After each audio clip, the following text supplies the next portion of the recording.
I have not heard such discussions take place, but I can assure you that the President and the entire administration are certainly open to all legal and constitutional remedies to ensure we can continue with the promise of deporting illegal criminals from our nation's borders. And I also agree with the premise of your question, which doesn't happen in this room often, but I do agree with yours.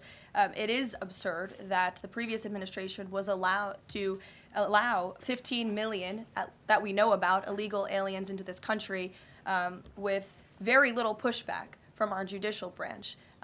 But this president is trying to simply enforce our nation's immigration laws and is facing roadblock after roadblock. So we're complying with court orders, but as Tom Homan has said every day, we're going to continue to forge ahead with this mass deportation campaign, and the president is open to all remedies to do that. Thanks for being here today, Rogan. If I can also answer your question, as far as the judges, look, we just arrested a judge, Pam Bondi, for impeding ICE enforcement removals. I said from day one, you don't have to support ICE's operations.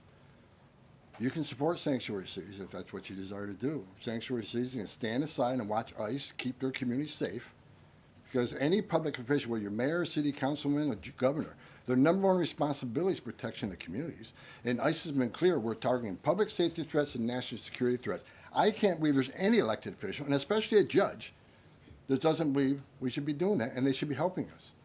But I said from day one, you can sit aside and watch, you can argue against us all you want and protest all you want, but when you cross that line, I've said this 1,000 times, when you cross that line to impediment or knowingly harboring, concealing an illegal alien from ICE, you will be prosecuted, judge or not.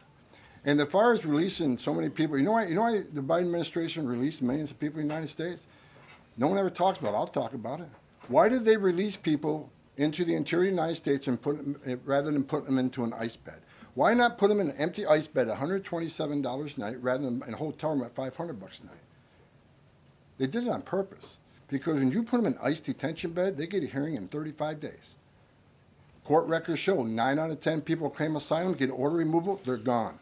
But if you release them and put them in a hotel room at $500 a night, their hearings could be 5, 7, 9 years if you pull out all appeals. And what are they hoping for then? That another Democrat administration is in power. They can award an amnesty to millions.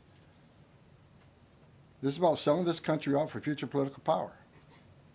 That's what it was. The law clearly says if you arrive at our border without proper documentation, you shall be detained. Not maybe, not think about it, shall. And that's what President Trump's doing. Catch and release is over. That's what the law says, and that's what we've done.